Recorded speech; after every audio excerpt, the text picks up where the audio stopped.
Te bénissons, éternel Dieu, notre roi, notre Seigneur et Sauveur, pour ta grâce, Seigneur, pour ton amour manifesté à notre égard. Si nous sommes là, Seigneur, debout, si nous pouvons, Seigneur, t'approcher, si nous sommes déclarés enfants de Dieu, Seigneur, c'est purement par ta grâce. Et je te bénis, Seigneur, parce qu'il est dit heureux celui qui est invité. Heureux celui qui a part de la présence de Dieu. Et tu me fais grâce, Seigneur, d'être dans ta présence. Tu me fais grâce de pouvoir t'approcher. Tu me fais grâce, oh Dieu, de pouvoir te connaître. Tu me fais grâce, éternel, de pouvoir, oh Dieu, exprimer mon cœur, exprimer, Seigneur, ce que je ressens pour toi. Un Dieu si grand, un Dieu si glorieux, un Dieu si merveilleux. Tu te laisses, Seigneur, approcher simplement. Par, Seigneur, la poussière que nous sommes. Par, oh Dieu, ce que nous sommes, éternel Dieu. Alléluia. Merci, Seigneur, pour la profondeur de ton amour, pour ta grâce, oh Dieu infini. Et je viens, Seigneur, élever mon cœur devant toi. Élever ma voix devant toi, Seigneur, devant ton trône béni, ton trône éternel le plus élevé, afin de dire Saint, Saint, Saint, l'Éternel des armées. La terre est remplie de ta gloire, les cieux racontent ta grandeur, l'univers témoigne ta majesté, et les hommes créés à ton image célèbrent ton nom, éternel Dieu. Gloire, honneur, puissance et majesté à toi seul. Toi seul est digne de recevoir notre adoration. Toi seul est digne de recevoir, Seigneur, l'expression, ô Dieu, de l'amour de racheter éternel. Toi seul est digne, Seigneur, d'être adoré. Tu es digne d'honneur, tu es digne de louange, de gloire, de puissance, de majesté. Toi seul, ô Dieu, mérite, Seigneur. Alléluia. Tout de nous, Seigneur. Reçois l'adoration. Reçois la gloire. Reçois, Seigneur, la majesté. Reçois la force éternelle, car toi seul est digne. Dans les cieux et sur la terre, même sous la terre, qui peut se comparer à toi? Qui peut se mesurer à toi, Seigneur? En force, tu surpasses, ô Dieu, toute personne. En gloire, en éclat, en beauté, Seigneur. Même en bonté éternelle, tu surpasses, ô Dieu, toute chose et toute personne. Tu as dit de qui suis-je le débiteur afin que je le paye. Tu ne dois rien à qui que ce soit. Car tu es Dieu. Tu es Dieu en tout temps. Tu es Dieu en toutes circonstances. Tu es Dieu éternel et tu restes Dieu. Qu'il pleuve, qu'il neige, qu'il vente, qu'il soleil, je sais que tu es Dieu et tu demeures Dieu. Dans mes problèmes, tu es Dieu. Dans mes combats, tu es Dieu. Dans mes difficultés, tu es Dieu. Tu ne changes pas, éternel. Que j'ai à manger ou pas, je sais que tu es Dieu. Je sais que cela n'efface pas ton amour envers moi. Je sais que mes problèmes ne peuvent pas effacer la garantie de l'amour que tu as déposé, ô Dieu, en moi. Et tu as manifesté, Seigneur, à la croix. Ô Dieu, qui d'autre, Seigneur, pouvait m'aimer de la sorte? Qui d'autre, Seigneur, mon Dieu, pouvait, Seigneur, accepter un tel sacrifice comme toi? Raison pour laquelle tu es le seul devant qui je m'incline. Tu es le seul devant qui, Seigneur, je me prosterne. Tu es le seul pour qui, Seigneur, mon cœur bat, ô Dieu. Je t'aime plus que tout, je t'aime plus que ma vie, je t'aime plus que l'argent, plus que l'or, Seigneur. Je veux t'aimer plus que l'argent, plus que la gloire, plus que le ministère, plus que l'onction. Je veux t'aimer plus que ma femme, mes enfants. Je veux t'aimer plus que tout, Seigneur, mon Dieu, mon roi. Laisse que mon cœur soit attaché à toi, Seigneur. Et te désire encore, et encore, et encore, et encore, et encore. Jésus. Santa Baba, Santa Baba, Santa Baba, Santa Baba. Oh my God. Un beau cosso. Jésus. Santa Baba. Alléluia.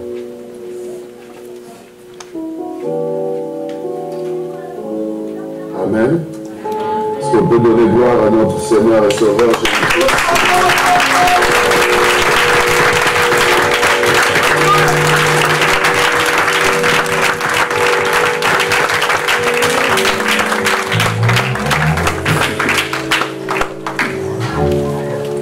Nous allons partager la parole du Seigneur pendant quelques minutes. Merci Seigneur pour l'opportunité, le privilège de parler de toi. Merci pour ton esprit. Nous allons essayer en quelques minutes de parler sur l'adoration, sur la louange. Et la circonstance qui nous a attirés cet après-midi, c'est justement la louange et l'adoration. Et raison pour laquelle le Seigneur m'a poussé à pouvoir parler sur ce thème, sur l'adoration que nous connaissons, mais je pense que Dieu va nous aider à aller peut-être plus en profondeur encore. Amen. Je vais essayer d'aller assez rapidement pour toucher quelques aspects. L'adoration, et très souvent quand on parle de l'adoration, on définit l'adoration comme une musique douce, calme, et nous disons que c'est l'adoration.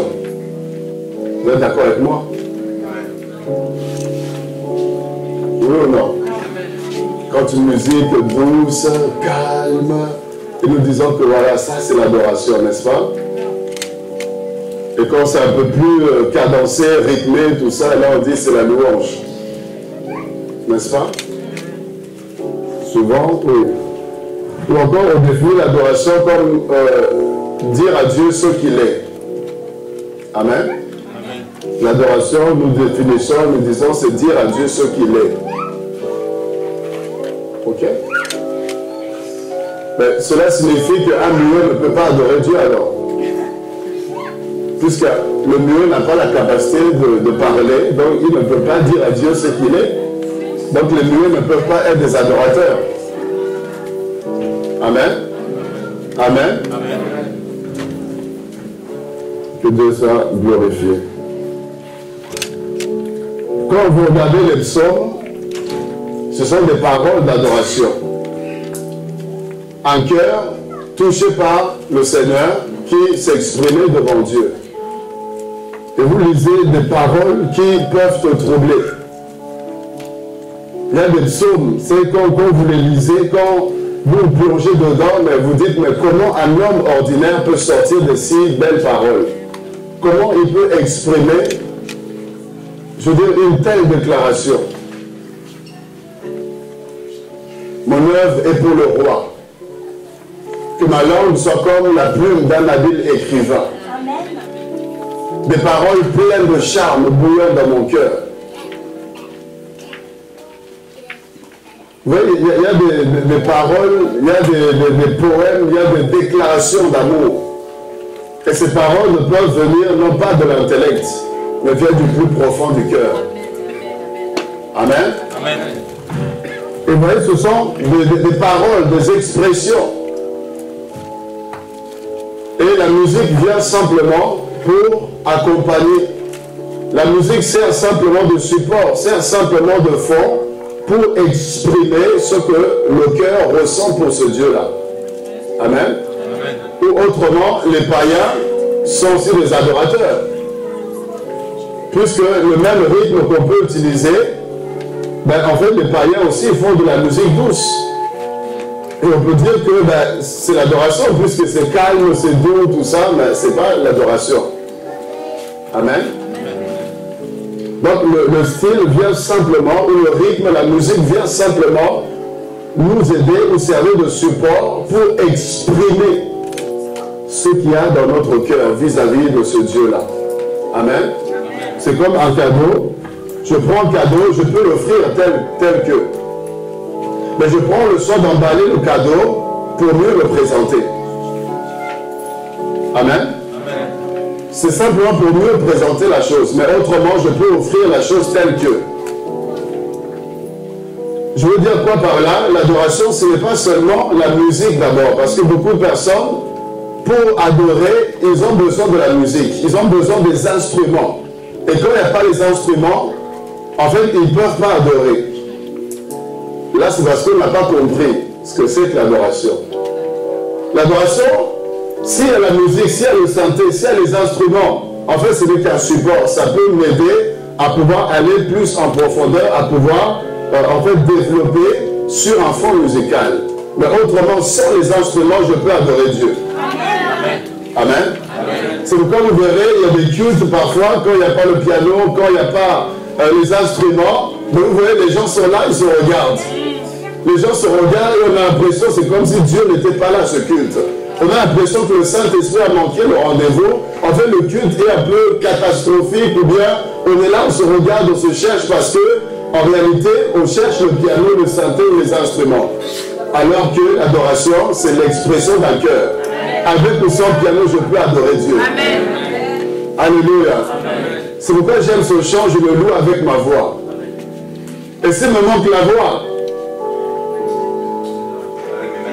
parce que l'adoration, c'est une expression d'abord. Même mes mains peuvent glorifier le Seigneur. Je peux adorer Dieu au travers de ses mains, parce que c'est une attitude d'abord.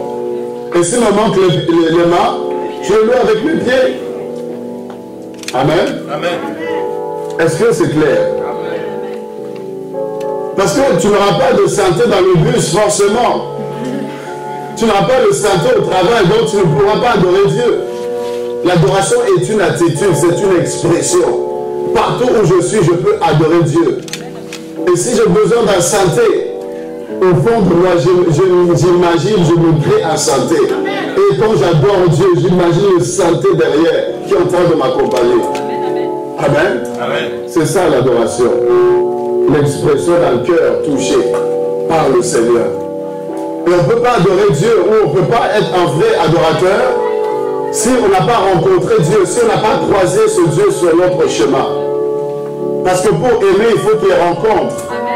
C'est un cœur à cœur. Dieu te touche, il touche ton cœur, et en retour, tu le rends l'adoration. En retour, tu exprimes ce qu'il est pour toi. Parce que ton cœur est touché. Et si ton cœur n'est pas touché, tu auras du mal à adorer Dieu. C'est pourquoi on peut se retrouver là, dans la présence du Seigneur. Mais il y a des gens qui s'ennuient. Il y a des gens qui se tournent les pouces. Il y a des gens qui cherchent quoi faire dans la présence de Dieu. Il y a des gens qui ont le temps de regarder comment telle sœur est habillée. Ils ont le temps de remarquer qu'il a mis le même costume que le dimanche dernier. En fait, ils ont le temps de voir que la sœur, là, son œil gauche est un peu comme si, en fait, alors que nous sommes dans la présence de Dieu, dans l'adoration. Dans l'adoration, on s'efface.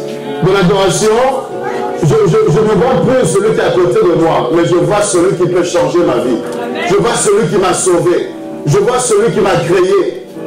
Et le reste ne m'emporte pas. Amen. Donc je comprends par là, pour adorer Dieu, il faut la révélation de ce Dieu-là. Alléluia. Si tu n'as pas la révélation de Dieu, tu ne pourras pas l'adorer. Et vous verrez dans Apocalypse 19, Jean était un apôtre, il a marché avec le Seigneur, il connaissait Jésus, et vous verrez ici l'ange, Apocalypse 19, la Bible dit, je prends directement le verset 9 pour gagner du temps, l'ange me dit, écris heureux ceux qui sont appelés au festin de noces de l'agneau. Puis il me dit, ces paroles sont les véritables paroles de Dieu. Regardez ici au verset 10, la Bible dit, Jean tombait à ses pieds pour l'adorer. Amen. Amen. Jean tombe aux pieds de l'ange pour l'adorer. Pourquoi est-ce que Jean va vouloir adorer l'ange? À cause de la révélation, à cause de l'excellence de la révélation. La révélation était profonde, la révélation était telle que, face à la révélation, Jean va manifester l'adoration. Donc sans la révélation, il n'y a pas d'adoration. Pour qu'il y ait adoration, il faut qu'il y ait révélation. Nous recevons la révélation de Dieu et c'est ce qui produit l'adoration en nous. Amen. Jean va recevoir la révélation et Jean va tomber à ses pieds. Et Jean va vouloir adorer l'ange. Vous pensez que Jean ne savait pas qu'on ne pouvait pas adorer les anges? Alléluia. Jean était apôtre, il savait qu'on ne pouvait pas adorer les anges. Mais là, tellement que la révélation était forte, il vas vouloir adorer. Et l'ange va dire, garde-toi de le faire, je suis ton compagnon de service et celui de tes frères qui ont le témoignage de Jésus. Adore Dieu. Amen. Adore Dieu. Donc on comprend que l'adoration doit être adressée à Dieu. On n'adore pas les anges, on n'adore pas les hommes, on n'adore pas l'argent, on n'adore pas le chocolat, on n'adore pas la voiture, on n'adore pas les choses, la créature, mais nous adorons le Créateur. Et beaucoup de personnes adorent tellement de choses. C'est un abus de langage. J'aime le chocolat, mais je ne peux pas adorer le chocolat. Amen. Je ne peux pas adorer une chose, non. C'est un abus de langage, parce qu'on ne peut pas adorer la créature, nous devons adorer le Créateur. Le mot adorer, quand on prend l'étymologie, regardez, en latin, je vais aller vite, c'est prononcer en plaidoyer une formule rituelle ou une prière. Quand vous dites adorer, dans le latin, dans l'origine, c'est ça ce que ça veut dire. C'est-à-dire, c'est un rituel, une prière.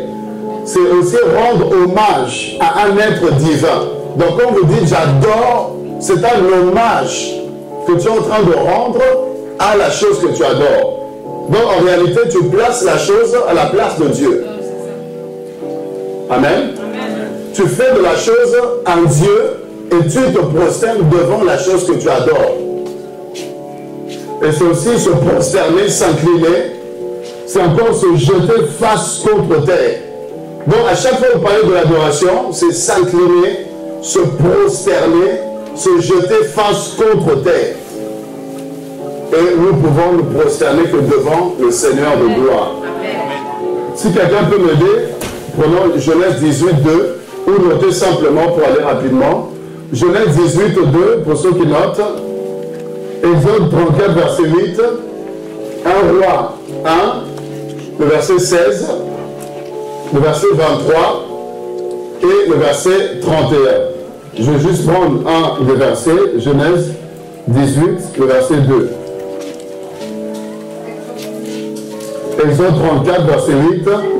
1 Roi 1, verset 16, le verset 23 et le verset 31. Je prends juste Genèse 18, 2.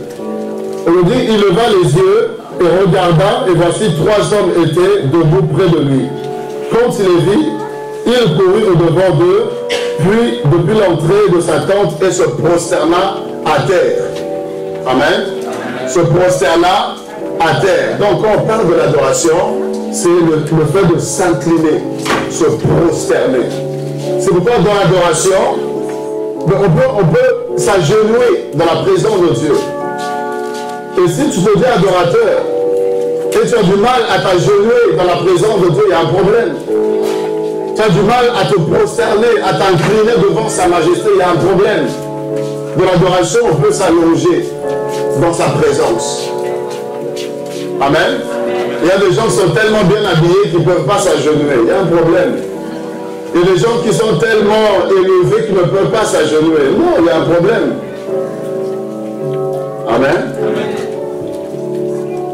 L'adoration est une chose tellement importante de la vie du chrétien. Dieu aime l'adoration. Dieu se nourrit de l'adoration. Et la raison pour laquelle Dieu a créé l'homme, c'était pour que l'homme puisse l'adorer. Amen. Dis avec moi, j'ai été créé pour adorer Dieu. Dieu t'a créé afin que tu l'adores. Dieu a créé les anges afin qu'ils l'adorent. Dieu a créé la nature afin que la nature reconnaisse sa seigneurie. C'est pourquoi il est dit, les cieux racontent la gloire de Dieu. Même les cieux témoignent la grandeur de Dieu. Même les cieux donnent gloire à Dieu. C'est pourquoi l'apôtre Paul dit, quand vous regardez la nature, la lune, le soleil, les étoiles, les perfections visibles et invisibles de Dieu, quand vous considérez la création tout entière, en fait, ça doit te pousser à adorer Dieu. Amen. Quand vous regardez l'homme, la façon dont Dieu a créé l'homme, en fait, vous dites non, Dieu est vivant et Dieu est puissant. Amen. Donc la création, tout ce que Dieu a créé, les anges, Dieu a créé dans un but pour que la gloire lui revienne. C'est pourquoi Dieu ne donne pas sa gloire à quelqu'un, Dieu ne partage pas sa gloire. Touchez à ce que vous voulez, mais ne touchez pas la gloire de Dieu. Dieu ne partage pas sa gloire parce que Dieu veut que la gloire lui revienne.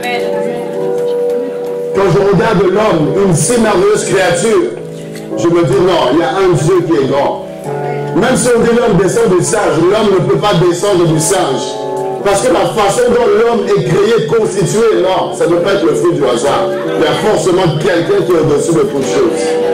Quand vous regardez le soleil, l'homme crée l'ampoule, ça va tomber en panne, ça va lâcher, vous devez changer. Mais depuis que le soleil existe, le soleil est là, il ne bouge pas, il ne change pas. Parce qu'il y a un créateur qui veille sur toutes choses, il veille sur la création. Et en réalité, c'est pour que la gloire nous revienne. Amen. Les cieux racontent la gloire de Dieu. Et même quand on parle de Lucifer, la Bible dit quand il a été créé, avant même qu'il soit créé, Dieu avait créé des instruments afin qu'il adore correctement. Les tambourins de lutte étaient créés avant même qu'ils soient créés. Parce que Dieu voulait qu'il puisse l'adorer correctement et Dieu va lui donner ce dont il avait besoin afin de mieux l'adorer. Et c'est ainsi que Lucifer conduisait l'armée céleste et ils adoraient le Seigneur. Ils glorifiaient le Seigneur. Vous imaginez des chants merveilleux. Il y a des cantiques, quand vous écoutez, vous dites waouh, quelle inspiration. Mais vous imaginez eux là, ils voient le Seigneur face à face. Ils voient sa gloire, ils voient sa majesté, ils voient sa splendeur. Et imaginez-vous les cantiques qui montent vers le Seigneur. Dans Ésaïe 6, versets 2 à 3, vous verrez que Ésaïe va voir la gloire de Dieu. Il va voir le ciel ouvert et le Seigneur assis sur son trône. Il voit les séraphins, les anges qui étaient autour. Et ces anges étaient en train d'adorer Dieu. Ils avaient 6 ailes. Et vous remarquerez qu'il y a 2 ailes dont ils se servaient pour se cacher le visage. Parce que Dieu est un Dieu glorieux. Dieu est un Dieu majestueux.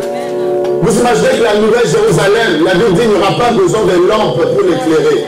Il n'y aura pas besoin de soleil pour l'éclairer, mais la face de Dieu va éclairer la nouvelle Jérusalem.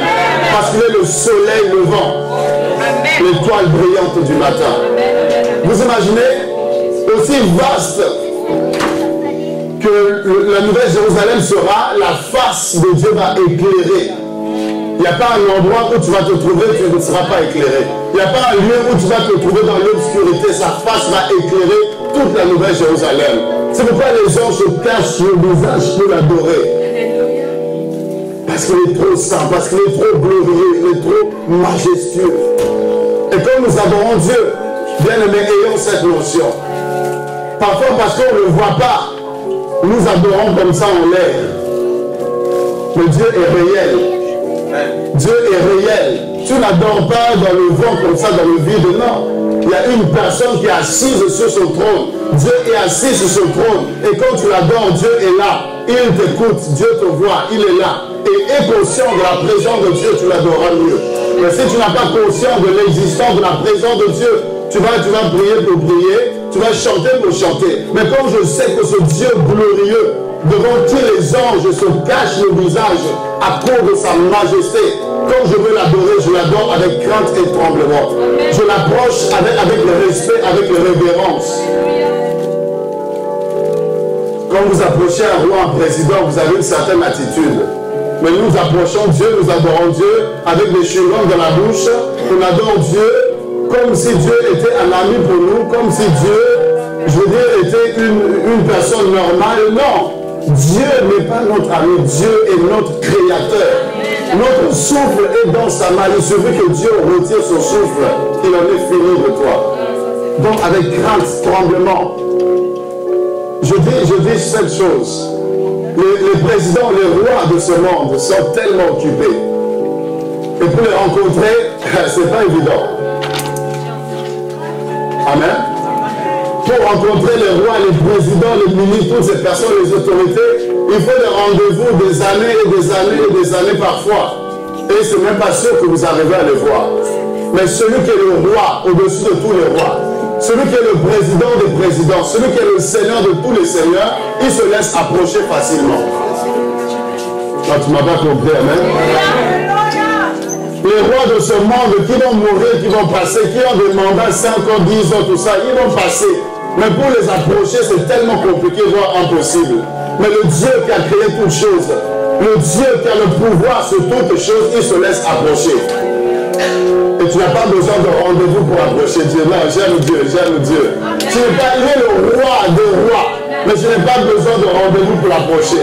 Je n'ai pas besoin de mois et de mois, des années pour qu'il m'autorise à l'approcher. Je peux l'approcher à tout moment. Je peux l'approcher à n'importe quel instant. Je viens et je me présente. Alors qu'il est le roi de gloire. Dieu est tellement simple. Dieu est tellement bon. Parce que Dieu veut que tu sois dans sa présence. Dieu veut que tu partages avec lui un moment d'intimité. C'est pourquoi il se laisse approcher. Dieu n'attend que ça. Dieu te cherche. C'est pourquoi quand Adam est sorti du jardin, Dieu l'a cherché. Alléluia. Dieu l'a cherché. Adam, où es-tu? Parce que Adam n'était plus à sa place. Et Dieu voulait que Adam revienne. Dieu cherchait Adam. Où es-tu, Adam? Dieu avait besoin d'Adam. Parce que Dieu aime l'homme. Et Dieu veut une relation entre l'homme et lui. Amen. Et Matthieu 4, regardez. Matthieu 4. Pour montrer l'importance de l'adoration. Dans Matthieu chapitre 4, le diable, comme vous savez, qui gérait l'armée céleste, qui connaît l'adoration. Le diable connaît la force, il connaît la puissance de l'adoration, puisqu'il a travaillé, il a conduit l'adoration. Il a vu comment tous les anges se prosternaient, quelle que soit leur taille, ils s'inclinaient devant la majesté de Dieu. Et le diable a voulu aussi recevoir l'adoration. Amen. Le diable a voulu aussi être adoré. Combien d'hommes veulent recevoir l'adoration? Combien sont prêts à recevoir l'adoration? Et le diable a voulu recevoir cela. Il a voulu s'élever au-dessus de Dieu. Et comme vous savez, Dieu l'a précipité. Et il descend sur la terre. Il n'a pas quitté la pensée de vouloir être adoré. Amen. Au ciel, il a voulu être adoré. On l'a précipité. Mais en descendant sur la terre, le diable veut être adoré. Et malheureusement, beaucoup de gens adorent le diable au lieu d'adorer le Créateur. Vous allez dire, non, moi j'adore pas le diable. Il y a des gens qui vont dire, non, moi j'adore pas le diable. Mais le diable est tellement malin. Il est tellement rusé qu'il ne va pas attendre que tu dises, je t'adore Satan. Il ne va pas attendre ça. Il y a des gens qui le font, qui ont signé des pactes, ils sont conscients, ils savent qu'ils vont en faire. Là, c'est autre chose. Mais il y a des gens qui l'adorent de façon indirecte. Même si tu ne dis pas Satan, je t'adore, mais ta vie, les actes que tu poses, les choses dans lesquelles tu te trouves, ça appartient à Satan. Donc quand tu le fais, tu lui donnes gloire. Est-ce que quelqu'un m'entend? Quand tu le fais là, ça lui donne gloire. Il se dit bien, voilà. Donc tu nourris.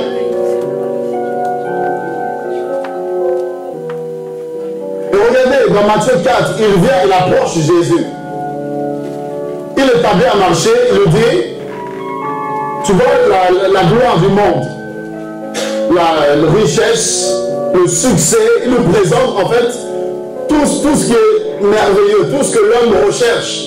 Le succès, la gloire, le pouvoir, la puissance, il nous présente tout ça. Il nous dit, ben, si tu veux, je peux te le donner. Mais qu'est-ce que le diable demande à Jésus? Prosterne-toi et adore-moi. Alléluia. Prosterne-toi et adore-moi. Et moi je te donne la gloire, la puissance, la renommée, le succès, la domination. Je te donne en fait tout ce que tu veux, le pouvoir, la puissance. Mais toi, adore-moi seulement, prosterne-toi. Établissez un peu les deux choses. Essayez de voir un peu le contrat que le diable propose. Est-ce que, humainement parlant, est-ce que c'est équitable? Amen. Quand vous regardez, quand vous étudiez, le diable semble être perdant. Qu'est-ce qu'il y a de si difficile de se prosterner et de dire je t'adore? Qu'est-ce qu'il y a de difficile? Jésus devait se prosterner seulement et dire je t'adore. Et c'était fini. Et en échange, il avait tout. Donc vous pouvez penser que le diable était perdant. Non. C'est pour dire quoi? Le diable connaît la puissance de l'adoration. Donc s'il propose l'argent, s'il propose la gloire, la renommée, et en retour il te dit adore-moi seulement, c'est parce qu'il sait que l'adoration est plus que l'argent. Il sait que l'adoration est plus que la gloire. L'adoration est plus que le succès. L'adoration est plus que tout ce que le monde peut proposer. Sinon, il ne va pas établir un tel marché. Pour dire que le diable connaît l'importance de l'adoration. C'est pourquoi vous allez voir toutes ces personnes-là qui chantent, qui ont de belles voix, qui chantent, et le diable est glorifié par ces musiques. Ils adorent le diable sans même le savoir. Et les hommes aussi, les gens, les chrétiens même, certains chrétiens, vont écouter, c'est pas grave. Ils vont écouter, et le diable reçoit l'adoration. Il est glorifié. Quand le péché est prôné, quand l'adultère est prôné, quand l'homosexualité est prônée, quand le mal est prôné dans les musiques, quand on fait la propagande de toutes ces choses qui ne donnent pas gloire à Dieu, en réalité, Satan est adoré. Amen. Donc le diable connaît l'importance de l'adoration. Apocalypse 4, verset 10. Regardez ici au ciel comment les 24 vieillards adorent Dieu. Apocalypse 10, verset 4. Le 4, verset 10.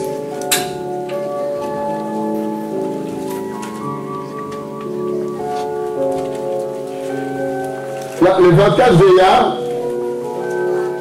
qui sont couronnés, on nous dit les 24 vieillards se prosternent devant celui qui est assis sur le trône.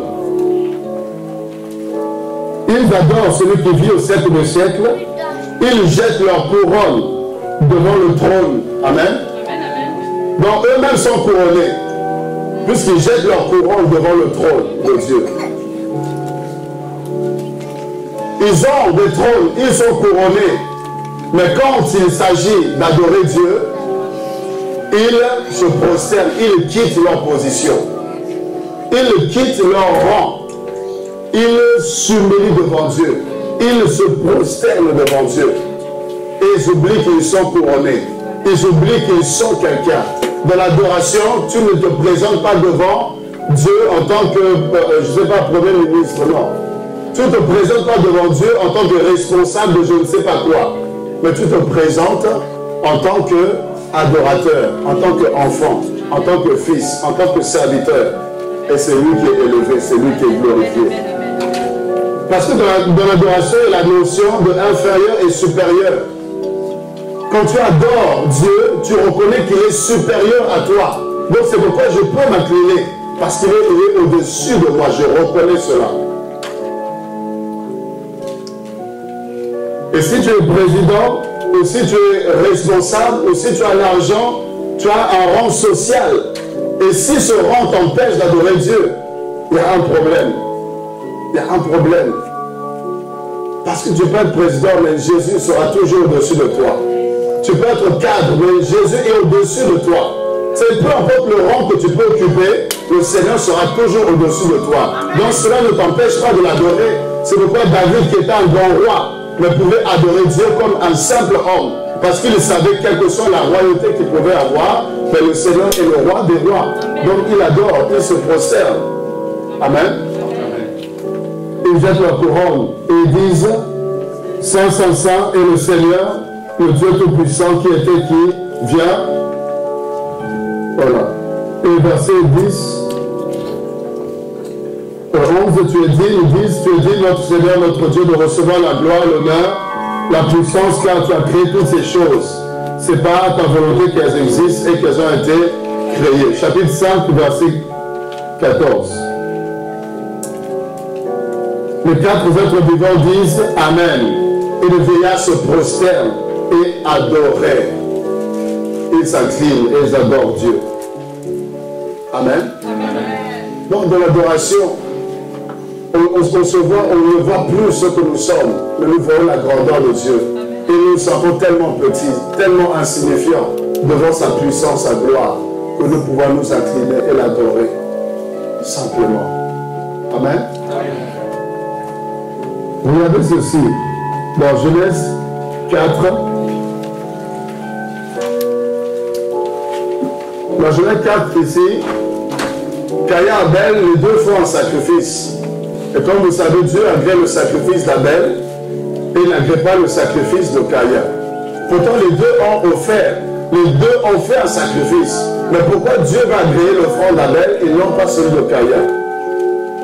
Ici, le problème, c'était l'attitude.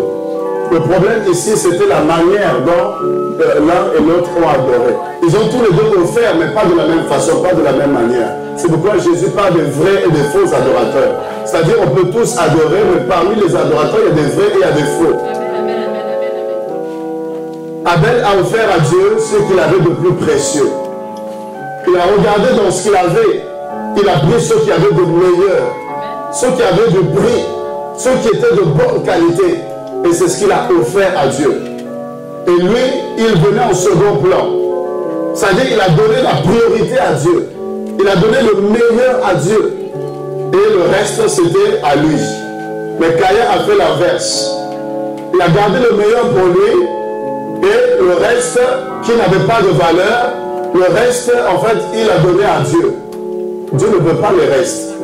Dieu veut le meilleur. Amen. Dieu veut le meilleur. Et c'est pourquoi Dieu a été touché par l'attitude d'Abel qui lui a donné la priorité. Il a dit, Dieu, tu es un grand roi. Je ne peux pas t'offrir ce qu'il y a de méprisable, mais je t'offre le meilleur. Et Dieu a été touché parce qu'il a donné la priorité. Amen. Et donc vous voyez encore Genèse 22.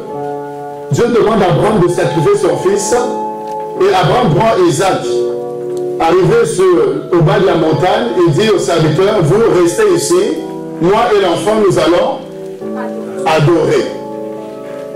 Il partait sacrifier l'enfant, il partait offrir l'enfant, mais il dit, nous allons adorer. Donc Abraham parle de l'adoration comme étant un sacrifice. Abraham parle du sacrifice comme étant l'adoration. C'est pour dire l'adoration, de l'adoration et la notion du sacrifice. Amen. Pour te tenir 2 heures dans la présence de quelqu'un que tu ne vois pas, c'est un sacrifice. Pour parler, adorer, parler devant la personne qui n'est pas devant toi, c'est un sacrifice. Et tu te tiens dans sa présence des heures et c'est un sacrifice. C'est pourquoi tu peux faire 5 minutes et tu es fatigué et tu te dis bon. L'adoration est un sacrifice. Amen. C'est pourquoi l'apôtre Paul dit dans Romains 12, je vous exhorte, bien-aimés, par les compassions de Dieu, à offrir vos corps comme des sacrifices vivants, sains et agréables. Il dit ce qui sera de votre part un culte raisonnable. Donc l'apôtre Paul parle du culte raisonnable ou la véritable adoration comme étant un sacrifice ou un don de sa vie à Dieu. Donc je comprends ici que l'adoration, ce n'est pas quand je chante Jésus, je t'adore. Non. Parce qu'un sorcier peut chanter Jésus, je t'adore. Ça n'empêche pas de chanter. Mais il n'est pas un adorateur. Donc l'adoration, c'est la vie, c'est ta vie qui est offerte à Dieu. Ta vie qui est sacrifiée sur l'autel. Ta vie abandonnée à Dieu. Ça, c'est l'adoration. Et si ma vie est donnée à Dieu, offerte à Dieu, alors je pourrais le chanter, je pourrais exprimer cela par les chants, par les cantiques. Et je pourrais aussi exprimer mon amour. Je pourrais adorer Dieu aussi par mon offrande. Alléluia. Amen. Si je donnais ma vie, je peux donner mon argent. Amen. Amen. Amen. Si je donnais ma vie à Dieu, je peux donner mon temps. Si je donnais ma vie à Dieu, je peux donner tout ce que j'ai. Tout ce que je peux posséder, je peux le donner à Dieu. Puisque je lui ai déjà donné le meilleur, c'est-à-dire mon cœur, ma vie. L'adoration, c'est ça. C'est ça l'adoration. Ce n'est pas de belles paroles où on se retrouve, on va chanter simplement et dire que voilà, nous sommes des adorateurs. Non. Quand le Seigneur parle des vrais adorateurs, ce sont des personnes qui se sont offertes à Dieu et qui vivent pour le Seigneur. Et si ta vie est donnée à Dieu, si ton cœur est donné à Dieu, tu deviens le temple du Saint-Esprit. Et en tant qu'adorateur de Dieu, tu ne fais plus ce que tu veux de ton corps. Tu ne fais plus ce que tu veux de ta vie.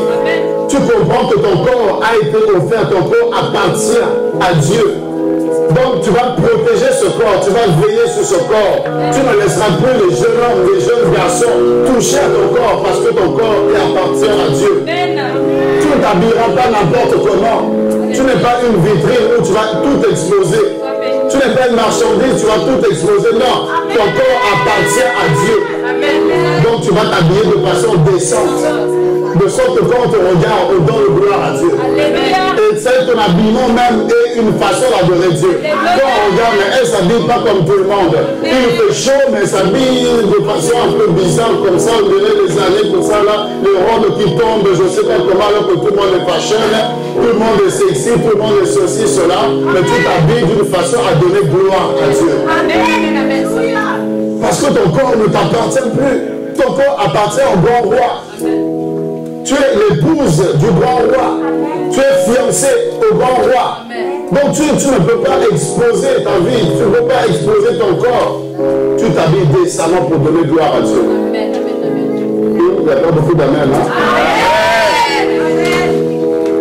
C'est ça l'adoration. Non, on se limite seulement à chanter. Non, ça c'est une partie, une forme d'adoration. Ce n'est pas seulement chanter. Quand tu refuses le péché, quand tu décides de dire non et marcher dans la sainteté, les anges acclament. Les anges glorifient le Seigneur. Parce que tu as dit non et tu marches selon la volonté de Dieu.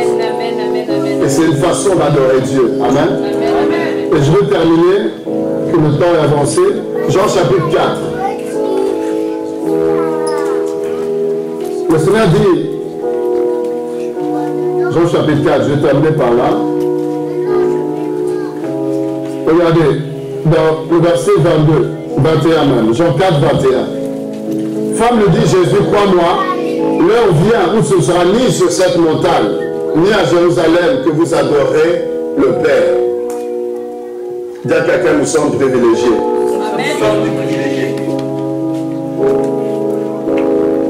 Parce qu'il y en a pour adorer Dieu, il fallait aller à Jérusalem. Il fallait faire des kilomètres et des kilomètres pour aller adorer Dieu. Mais Jésus-Christ vient, il change les données. Jésus-Christ vient et il annonce un temps nouveau. Il dit, l'heure vient où ce ne sera plus à Jérusalem, ni sur cette montagne que vous allez adorer Dieu. Amen. Il dit, vous adorez ce que vous ne connaissez pas, en verset 22. Nous adorons ce que nous connaissons car le salut vient des Juifs. Mais l'heure vient, et elle est déjà venue, où les vrais adorateurs, Dieu cherche des vrais adorateurs. Dieu cherche des vrais adorateurs. Parce qu'il y a des profiteurs qui peuvent passer du temps dans la présence de Dieu, mais ne sont pas des adorateurs. Amen. On peut être un profiteur, mais pas un adorateur. C'est pas parce que tu chantes que tu es un adorateur, non. Tu peux être un profiteur. Seigneur, je t'aime parce qu'en réalité, tu veux qu'il te donne quelque chose. C'est-à-dire tes chants, en fait, c'est parce que tu attends. Non, un adorateur adore Dieu à point à trait. Seigneur, je suis venu t'adorer à point à trait. C'est tout. C'est-à-dire maintenant, si tu agis, gloire à Dieu. Que tu agisses, que tu n'agisses pas, je veux t'adorer. C'est-à-dire, j'approche Dieu pour ce qu'il est, non pas pour ce qu'il peut. Parce qu'en réalité, on peut aimer la main de Dieu, non pas le cœur de Dieu. Seigneur, donne-moi, donne-moi, donne-moi, donne-moi, donne-moi. Seigneur, mes problèmes, telle situation. Regarde, quand est-ce que... C'est ça, en fait, quand tu approches Dieu. Tu présentes tout le temps tes problèmes, des heures et des heures, que tes problèmes, que ta situation. Tu es là, tu te lamentes devant Dieu. En réalité, tu es un profiteur. Un adorateur peut passer 2 heures, il n'a pas parlé de son problème à Dieu. Il peut passer, il est là dans la présence de Dieu, mais il oublie même ses problèmes, il oublie même telle facture, il oublie même telle chose. Il est là, il déclare simplement sa flamme vis-à-vis de Dieu. Et il sort de là, et c'est là qu'il se rappelle qu'il y avait la facture là-bas. C'est pas un problème. Il est mon père, il est mon époux. Il va gérer, il n'y a pas de souci. Aimons le cœur de Dieu, non pas sa main. Parce qu'on peut aimer la main, c'est ce Dieu donne, Dieu que la main, mais le cœur ne s'intéresse pas, non. Son cœur, c'est dans sa présence. Seigneur, qu'est-ce que tu veux? Seigneur, qu'est-ce que tu désires? Qu'est-ce que tu veux que je fasse pour toi? Qu'est-ce que je peux faire? Seigneur, le cœur de Dieu, qu'est-ce que tu penses? Comment tu vois les choses? Seigneur, quelles sont tes priorités dans ce temps, dans cet instant? Quelles sont les priorités de Dieu? Ça, c'est le cœur de Dieu. Seigneur, comment est ma vie? Qu'est-ce que tu veux? Qu'est-ce que je dois changer? Qu'est-ce qui ne te donne pas gloire? Seigneur, change-moi. Je veux te plaire. Tu as le souci de plaire à Dieu. Alléluia. C'est ça un adorateur. Tu es simplement là parce que tu veux le plaire. Tu veux passer un moment agréable avec Dieu. Et tu n'as pas besoin de présenter tes problèmes. Dieu lui-même connaît tes problèmes. Je veux dire à une personne que quand tu touches le cœur, tu as touché le point sensible.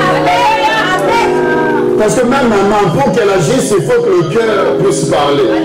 Si le cœur refuse, la main ne fera rien. Mais si mon cœur est touché, ma main peut sortir habillée pour t'aider parce que mon cœur est touché. Donc de l'adoration, il y a des secrets, il y a des choses qu'on va obtenir parce qu'on adore Dieu simplement. Dieu est touché par ta façon de l'adorer. Dieu est touché par ton attitude à son égard, que Dieu lui-même prend la décision d'étendre sa main et il agit. Et toi-même tu es surpris, mais Dieu, je ne t'ai même pas demandé. Mais Dieu dit non, parce que je t'agrée. C'est pourquoi Salomon demande la sagesse. Dieu dit, tu vas demander la sagesse. Mais moi, Dieu, j'ajoute la richesse. Moi, Dieu, j'ajoute encore. Parce que Dieu était touché par l'attitude de son cœur. Et la Bible cherche les vrais adorateurs. Dieu cherche les vrais adorateurs qu'il adore en esprit et en vérité. Car ce sont là les adorateurs que le Père demande. Dieu est esprit. Il faut que ceux qui l'adorent en esprit et en vérité. L'adorent en esprit et en vérité, non pas en chair et en mensonge. Quand nous sommes assemblés, je t'adore, mais quand tu es dans le bus, c'est autre chose. Quand tu es dans l'assemblée des saints, ce sont des cantiques d'adoration qui montent. Mais quand tu es chez toi, c'est autre chose qui sort de ta bouche. Mais quand je suis un adorateur, que je sois dans le bus, je suis adorateur. Ma langue est pour le roi. Ma bouche est pour exprimer sa louange. Que je sois dans le train, que je sois dans le bus, que je sois chez moi, que je sois au travail, qui est un pasteur ou pas, qui est un frère ou pas, je suis un adorateur. Et je l'adore, je le donne gloire, je le lève, je le magnifie, je célèbre sa grandeur. Nous avons besoin de sa présence, nous avons besoin d'être des vrais adorateurs. Car le Père demande. Amen. Le Père demande. Donc à chaque fois que tu demandes à Dieu, sache que Dieu aussi demande. C'est le vrai des personnes qui se trouvent dans la prison, ils demandent et demandent alors que Dieu aussi demande. Et tu ne reçois pas parce que tu ne donnes pas. Dieu demande que tu sois un adorateur. Donc quand tu deviens un adorateur, là maintenant Dieu va aussi te donner. Mais si toi tu demandes alors que Dieu aussi te demande d'être un adorateur, en fait vous allez vous demander. Alléluia. Dieu te demande, toi aussi tu demandes. Dieu demande, tu demandes. Sois adorateur, Dieu donne-moi. Sois adorateur, Dieu donne-moi. Tout ça, en fait, vous le demandez et vous attendez, vous observez. Mais si tu es un adorateur, tu réponds à la demande de Dieu et Dieu maintenant va répondre à tes demandes. Que le Seigneur nous bénisse.